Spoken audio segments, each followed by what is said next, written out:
Imaginemos todos o seguinte cenário.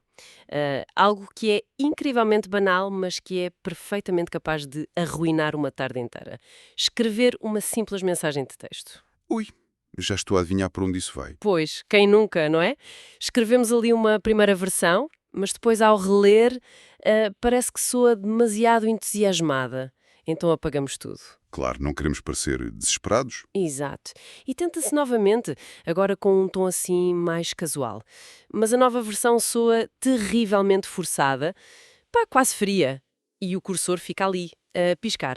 Aquele piscar que parece que nos está a julgar, não é? Completamente. E passa quase uma hora, a mensagem continua por enviar e o que sobra é uma sensação de exaustão mental que, quer dizer, é absoluta. E repara que esse cansaço é perfeitamente genuíno. É o desgaste de quem sente uma autêntica sobrecarga de informação que vem, ironicamente, da sua própria cabeça. E a ironia disto tudo, e é por isso que estamos aqui hoje, é que a sociedade passa a vida a dizer-nos que o autoconhecimento e essa autoconsciência são as chaves fundamentais para sermos autênticos. Pois, supostamente, quanto mais nós analisarmos as nossas intenções, os nossos pensamentos, melhores e mais alinhados seremos. Mas a questão é mesmo essa. E se esse mecanismo de estarmos, tipo, constantemente a vigiar a nossa própria mente for, na verdade, a raiz de toda a nossa paralisia? É uma excelente questão. E se essa procura incessante por nos conhecermos a nós próprios nos afastar exatamente daquilo que realmente somos? Esta premissa fascinante que guia a nossa análise de hoje. Sim, vamos mergulhar no ensaio brilhante do canal Aperture. Exatamente, o vídeo sobre o paradoxo aterrador da autoconsciência. Porque, ao que parece, a mente humana não lida nada bem com o facto de ser observada, nem sequer por si própria. Nem um bocadinho. A premissa central aqui é que no exato momento em que nós fazemos a pergunta quem sou eu ou o que é que eu estou a fazer, ocorre uma fratura na nossa psique. Uma espécie de cisão, não é? Exato. Nós dividimos-nos instantaneamente em duas entidades que, simplesmente não conseguem coexistir de forma pacífica. De um lado temos o ator. Que é quem está a viver a coisa. Precisamente, é a parte de nós que simplesmente age, que flui, que está no momento. E do outro lado, nasce o crítico, a parte que se senta, na primeira fila a observar, a julgar e a tentar microgerir o ator. E essa cisão, quer dizer, destrói completamente a naturalidade da ação. Sabes o que é que isto me lembra? Diz. Eu gosto muito da forma como alguns físicos e psicólogos traçam um paralelo entre este comportamento do cérebro e a mecânica quântica. Sim, a analogia da superposição é fascinante. É incrível porque faz-me lembrar aquele conceito em que o simples facto de se observar um fenómeno altera esse mesmo fenómeno. É uma analogia perfeita. Na física quântica, no seu estado padrão, uma partícula como um fóton existe numa superposição de estados. Ou seja, de uma forma muito simplificada. Parece que existem múltiplos lugares ou estados simultaneamente. Certo? Mas, e este é que é o ponto crucial disto tudo, assim que se introduz um observador, assim que se tenta medir esse fóton, ele colapsa para um único estado definido. Uau! Ou seja, o comportamento altera-se puramente e exclusivamente por causa da observação. O ato de olhar destrói a fluidez que existia originalmente. Exatamente. E o argumento deste ensaio é que a consciência humana funciona através de um mecanismo incrivelmente semelhante. Então, o nosso estado padrão também é uma superposição? De certa forma, sim. O nosso estado mais autêntico é fluido. Quando estamos a agir de forma natural, nós existimos nessa superposição onde somos o ator e a ação, tudo em simultâneo. Sem separação nenhuma. Nenhuma. Não há ator de um lado e observador do outro. Mas quando ativamos a autoobservação intensa, tipo quando o tal crítico entra no palco, essa fluidez colapsa. E o que sobra é uma atuação. Exato. O colapso transforma a nossa existência natural numa espécie de performance. Isso explica tantas, mas tantas situações constrangedoras do dia a dia, que aposto que quem nos ouve vai reconhecer de imediato. Podes dar um exemplo? Pensemos numa pista de dança ou na sala de estar lá de casa. A pessoa está sozinha, começa a tocar uma música incrível, o ritmo bate ali certo e o corpo move-se sem qualquer esforço. E é uma experiência completamente pura e orgânica. Completamente. Mas depois, ao cruzar o olhar com o próprio reflexo num espelho, ou no vidro da janela, pá, tudo desmorona. Acabou-se a magia. Fisicamente, a pessoa continua sozinha ali na sala, mas mentalmente, o tal crítico acabou de comprar o bilhete, sentou-se na cadeira e começou a assistir. E o que acontece a nível neurológico nesses momentos é de deixar qualquer um de boca aberta. Porque quando estamos a fazer algo bem treinado ou instintivo, como dançar ou andar, o cérebro usa as nossas redes neurais automáticas. Aquelas que não precisam de pensamento consciente. Pois, muitas vezes ligadas ao córtex motor e aos gânglios basais. E é um processo eficiente, mas quando nos tornamos autoconscientes, nós transferimos o controle para o córtex pré-frontal. Que é a área da lógica e da decisão, certo? Exatamente. A área da análise lógica e consciente. E o córtex pré-frontal tenta assumir o controle passo a passo de uma ação que nunca foi desenhada para ser processada dessa maneira. Ah, e o resultado é o sistema a dar o estouro. Basicamente. Os movimentos tornam-se super rígidos, perde-se aquele ritmo natural, surgem as dúvidas e a dança pura e simplesmente para. É uma sobrecarga do sistema. Acontece rigorosamente o mesmo num encontro romântico, não é? A conversa está a fluir de forma brilhante, as piadas saem perfeitamente, Tudo orgânico. tudo orgânico, até que o nosso cérebro, de forma quase traiçoeira, decide constatar assim: uau, isto está a correr tão bem. Ui, é o beijo da morte. É, a partir desse milissegundo exato, perde-se a naturalidade. E a pessoa tenta replicar o que estava a fazer organicamente, mas agora já é uma performance. Sim, passa a analisar o tom de voz, onde é que mete as mãos, a postura, tudo. Sabes que isto soa quase como uma espécie de princípio da incerteza de Heisenberg, mas aplicado à psicologia humana? Como assim? Quer dizer, nós podemos saber o que estamos a fazer ou por que razão o estamos a fazer, mas nunca conseguimos focar-nos em ambos em simultâneo com precisão. Mas isto levanta-me uma dúvida gigantesca. Chuta. Se a observação no momento presente estraga assim a fluidez da ação, o que é que acontece quando usamos essa observação para analisar o nosso passado? Ah, lá está. É que a narrativa clássica que todos nós engolimos diz-nos que recordar e analisar o passado é a melhor forma de descobrir quem é que realmente fomos, não é? E é precisamente aí que nós esbarramos no segundo grande paradoxo disto tudo. Porque nós, enquanto sociedade, assumimos que a nossa memória funciona como um disco rígido de um computador. Ficheiros guardados em pastas. Exato. Acreditamos que quando queremos lembrar-nos de um evento de infância ou de um ex-namorado, estamos só a abrir um fecheiro estático, em modo de leitura, como se estivéssemos a rever os factos exatos. Mas suponho que a neurociência discorde disso. Discorda a 100%. O cérebro não funciona minimamente assim. Há estudos absolutamente fascinantes sobre a reconsolidação da memória. Reconsolidação. O que é isso na prática? Foram estudos conduzidos, por exemplo, na Universidade do Texas, que provam que o simples ato de recordar um evento torna essa memória fisicamente maleável outra vez. Espera aí. Estás a dizer que aceder à memória desestabiliza a própria memória? Completamente. Quando acedemos a uma lembrança, as vias neurais que a suportam tornam-se instáveis durante uma janela de umas horas. E durante esse período, a memória tem de ser guardada novamente no cérebro. Tem de ser reconsolidada, então. Exato, e nesse preciso processo de ser guardada, ela é alterada, é reescrita e, acima de tudo, contaminada pelo nosso estado emocional do presente e pelas nossas crenças atuais. Eu estou chocada com isso. Então, sempre que nós pensamos numa memória, estamos ativamente a alterá-la e a guardar uma versão nova? Tipo um documento Word que é editado sempre que é aberto? A analogia do Word é perfeita. Nós não estamos a ler a nossa história, estamos a reescrevê-la constantemente com base em quem somos hoje. O passado não está gravado em pedra, de todo? Longe disso. E percebes como isto é perigoso? Começa a perceber, porque isto lança, quer dizer, uma sombra gigante sobre aquela tendência moderna que temos de hiperanalisar cada detalhe da nossa vida com a chamada linguagem de terapia. A famosa linguagem de terapia que está em todo o lado agora. Pois, eu vejo isto acontecer imenso. Nós pegamos numa memória antiga e dissecámo-la com conceitos clínicos que se calhar aprendemos no TikTok ontem. E o exemplo do primeiro desgosto amoroso, que o vídeo original aborda, é talvez a melhor forma de ilustrar esse perigo. Concordo. Quando essa ruptura ocorreu, anos atrás, a emoção predominante no momento era puramente a dor da perda e a confusão. E foi assim que o eu daquela época sentiu e processou a coisa. Mas depois a pessoa cresce, lê uns livros, Descobre, por exemplo, a teoria da vinculação e decide ir revisitar esse desgosto. Precisamente.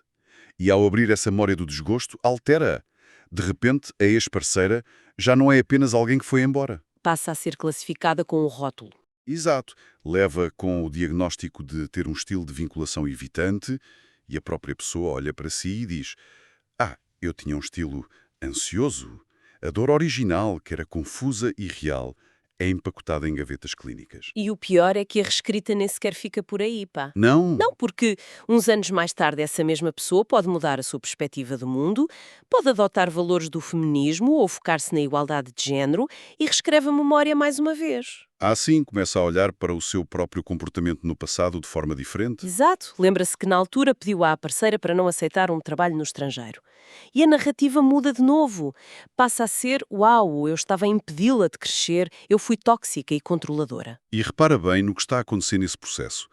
Independentemente da lente que a pessoa aplique, a verdade é que estamos a avaliar uma pessoa que já não existe. É nosso eu do passado. Exatamente. Usando ferramentas conceptuais e um vocabulário que essa pessoa no passado pura e simplesmente não tinha. O jovem que sofreu desgosto não reagiu com base em dinâmicas sociopolíticas. Reagiu com o que tinha à mão. Instintivamente. Claro! Por isso, quando o eu do presente intervém para dar um significado sofisticado àquela dor antiga, perde-se totalmente o contacto com a experiência original. Criamos uma ficção. Uma ficção baseada no presente e depois chamamos a isso "Oh, descobri a verdade sobre o meu passado." Mas olha, eu tenho de ser sincera, custa-me um bocadinho aceitar isso de forma tão linear. Porquê? Porque, quer dizer, a terapia, a introspeção e o trabalho de compreender os nossos traumas não são supostamente as nossas melhores ferramentas para sarar? São ferramentas poderosíssimas, sem dúvida. Então, onde é que nós traçamos a linha? Como é que distinguimos a compreensão saudável da nossa bagagem de estarmos, no fundo, a instalar atualizações falsas no nosso sistema operativo mental? É uma tensão muito complexa. A linha traça-se quando a autoconsciência transita de ser uma ferramenta terapêutica pontual para se tornar num estado de vigilância constante. Que é o que nos paralisa. Exato. É quando entramos naquilo a que os especialistas chamam o salão de espelhos. Uma espiral de autoanálise que se alimenta a si própria e nos afasta da realidade. Ui, essa espiral é aterradora porque é demasiado familiar. A progressão normal é tipo, no primeiro nível, sentimos a emoção. Estou ansiosa. O que é normal. Super normal. Mas a hiperconsciência força a passagem para o nível 2. Porquê é que eu estou ansiosa? E depois escorrega-se para o nível 3. Que já é a meta-análise. Sim. Nível 3. Será que eu estou a piorar a minha ansiedade ao tentar dessecá-la desta maneira toda? E damos por nós a enlouquecer. E não fica por aí. No nível 4 entra a análise da própria análise. Tipo, ok, eu sei que estou a pensar demasiado nisto, mas será que estou a pensar demasiado sobre o facto de estar a pensar demasiado? É exaustivo, pá. É um ciclo infinito. E até aquelas práticas que supostamente nos salvam disto, como escrever num diário, acabam corrompidas. Como assim? Corrompidas? Imagina, a pessoa começa a escrever o diário para desabafar, mas como o crítico interno está ligado, rapidamente dá por si a escolher as palavras mais bonitas, a curar as frases. Ah, sim, porque sabe subconscientemente que alguém ou o seu eu do futuro vai ler aquilo. Exato! Deixa de ser um desabafo puro e passa a ser uma performance literária. E a consequência mais trágica desse salão de espelhos leva-nos a um fenómeno que eu acho incrível. O reverso do famoso efeito Dunning-Kruger. Espera, só para contextualizar, o efeito Dunning-Kruger normal é aquele em que as pessoas menos competentes são as que têm mais certezas absolutas, certo? Exatamente, a clássica falta de noção que confere uma confiança cega. A ignorância ajuda-as a avançar na vida porque elas nem sonham com as suas próprias falhas. E o reverso disso? O reverso, que atinge em cheio as pessoas hiperconscientes, é devastador. Estamos a falar de pessoas altamente competentes e inteligentes, mas que por serem terrivelmente conscientes de si mesmas, ficam congeladas. Claro, conseguem ver todos os ângulos da situação. Veem todas as potenciais falhas, todo o contexto social e simplesmente paralisam. Há um cenário no ensaio que ilustra isso de forma brutal. Aquela ideia do evento de networking. Conta lá como é que é. Temos uma pessoa na audiência altamente autoconsciente. Acaba de ouvir um orador brilhante e quer ir falar com ele no fim. E pá, o planeamento mental arranca a 200 à hora. Começa logo a antecipar tudo. Tudo. Como é que me aproximo? Não posso parecer desesperada. O que é que lhe digo que não sou a clichê? E se ele estiver com outras pessoas, como é que eu interrompo sem ser mal educada? E enquanto esta pessoa está ali a processar dezenas de variáveis para encontrar a abordagem absolutamente imaculada, o que é que acontece? O óbvio, o evento acaba, o orador vai-se embora e a oportunidade vai com ele. Fica ali a ver navios. Fica ali congelada. Mas o contraste é com outra pessoa na mesma sala, com muita pouca autoconsciência, que pensa só: epá, gostei disto, vou ali falar com ele. Sem pensar nas consequências. Sim, levanta-se, vai lá, tropeça nas palavras, se calhar até faz uma pergunta super banal, mas avança. E como agiu, o orador responde, sorri, se calhar trocam ali um contacto e a ligação faz-se.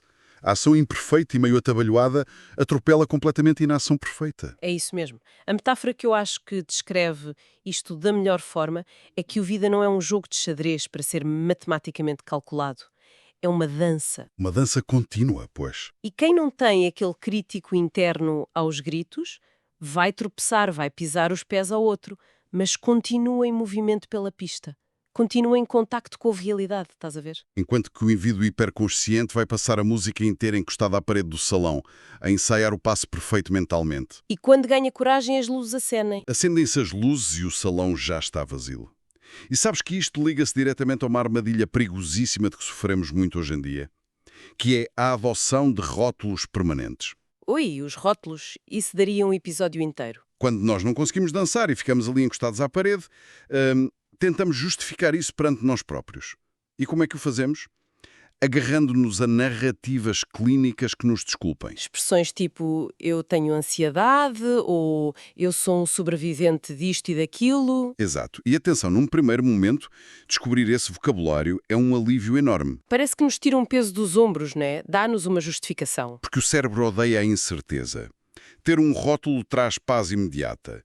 Mas o problema surge quando esse rótulo passa de uma simples descrição de um estado temporário para uma identidade fixa, Uma muleta para a vida inteira. uma muleta e um escudo que bloqueia qualquer mudança em direção ao desconhecido. Porque se torna numa profecia autorrealizável.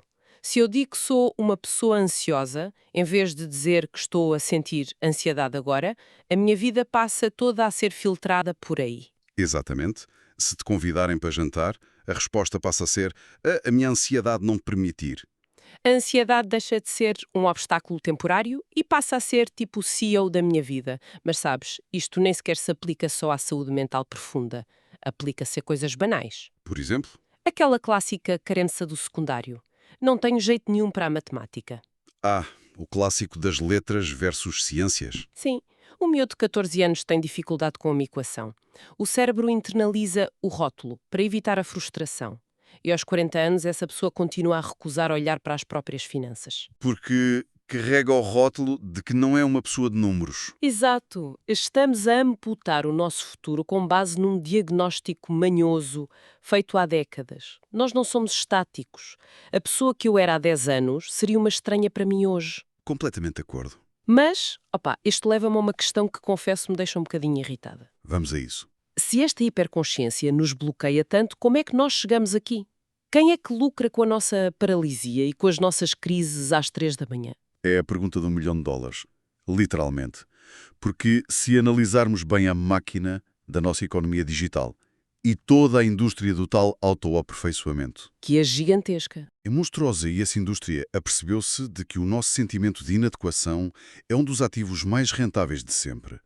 O modelo de negócio deles assenta na ideia de que tu és um rascunho com defeito, que precisa de ser editado constantemente. É de uma ironia cruel. Porque a mesma indústria que faz anúncios a dizer ama-te como és, é a que lucra a vender soluções para defeitos que nós nem sabíamos que tínhamos. Sim, os cursos de coaching, os retiros. Sim, subscrições mensais naquelas apps de diários que exigem que tu monitorizes a tua cabeça todos os dias. Até nos dão umas mascotes digitais para alimentarmos com as nossas neuras, pá. E a pergunta que fazes é perfeita. Não estaremos nós apenas a pagar uma mensalidade para garantir que o nosso crítico interno nunca fica no desemprego? É que é mesmo isso. É manter o crítico assalariado. Sem dúvida. Porque se a maioria das pessoas acordasse amanhã confortável na sua pele, a aceitar a sua natureza fluida, o consumo dessas plataformas caía a pique. Transformamos a autoconsciência num produto de prateleira? Mas onde é que isto tudo começou? A nível filosófico, quero eu dizer. Ora, para percebermos a raiz deste problema, temos de olhar para a fundação do próprio pensamento ocidental. Este não nasceu com as redes sociais. Foi muito antes. Muito antes. Começa na Grécia Antiga. Foi o nosso amigo Sócrates que estabeleceu aquela máxima inquebrável: conhece-te a ti mesmo. Que nós repetimos até à exaustão hoje em dia. Repetimos porque isso incutiu no nosso subconsciente a ideia falsa de que existe um eu verdadeiro, uma identidade absoluta que está ali, enterrada, e a nossa missão de vida é desenterrá-la. E o Freud, uns séculos mais tarde, pegou nessa pá e continuou a escavar? Exatamente. A psicanálise do Freud assenta na ideia de que as verdades essenciais sobre ti estão reprimidas nas sombras e tens de as puxar para a luz. Mas repara numa coisa. Se nós formos analisar essas figuras que idolatramos, eles não eram deuses infalíveis. O Freud construiu teorias com base em conceitos que, hoje sabemos que são absurdos. A teoria de inveja do pênis, por exemplo? Lá está, altamente condicionado pela época dele. E o próprio Sócrates, o homem que nos mandou conhecer a nós mesmos, admitia que tomava grandes decisões porque ouvia uma voz divina privada que mais ninguém ouvia. O famoso daemon do Sócrates. É verdade. E nós estamos aqui a basear a nossa angústia existencial nas regras ditadas por pessoas que claramente tinham pontos cegos do tamanho de um continente. Então, e qual é a alternativa? Para si mesmo, assenta numa premissa radicalmente oposta. Em vez da tal estátua de mármore enterrada, o budismo introduz o conceito de anatta. Anatta? Sim, que se traduz de forma simples para não eu, ou a ilusão do eu. Oi, isso faz a cabeça de um ocidental andar à roda? Como assim não há um eu? A metáfora que eles usam no Oriente é brilhante. Não somos uma estátua, somos um rio. E o rio, como sabes, está em constante mutação. A água que corre neste segundo não é a mesma de há um minuto. As margens mudam com a erosão. Claro. E, no entanto, nós olhamos para aquela massa d'água que muda todos os dias e pomos-lhe um rótulo estático. Chamamos-lhe Rio Tejo. E achamos que é uma coisa fixa. E nós humanos somos iguais. Somos afetados por tudo a cada segundo. Não há um núcleo fixo. Uau!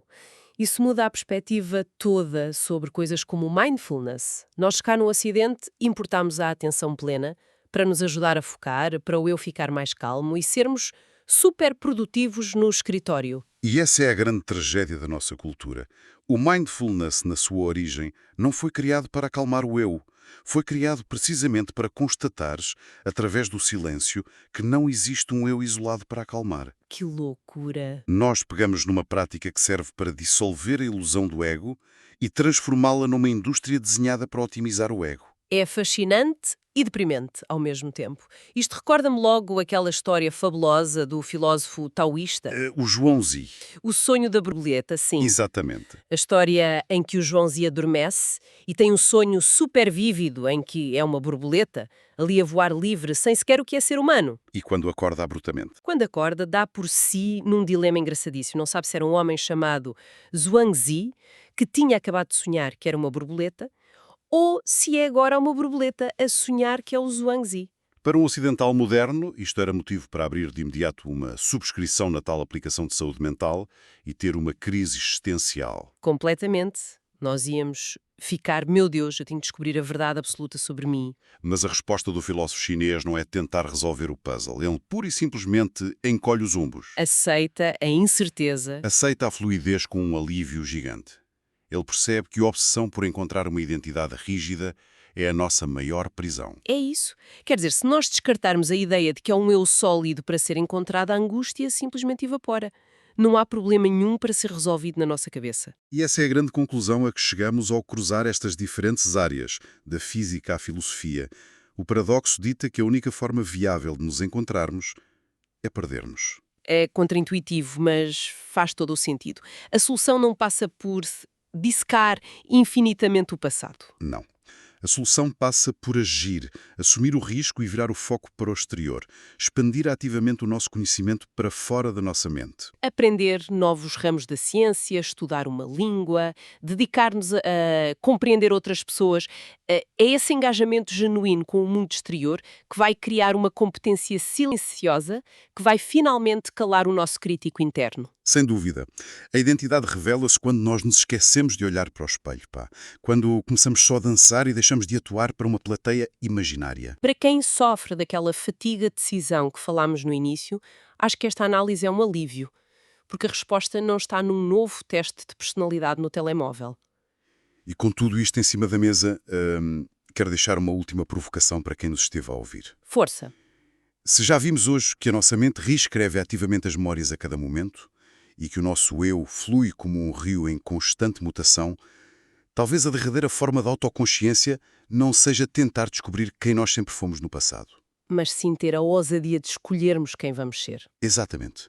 Escolher livre e intencionalmente quem vamos ser nos próximos 5 minutos, sem ter de pedir autorização a quem fomos ontem. Pensem nisso.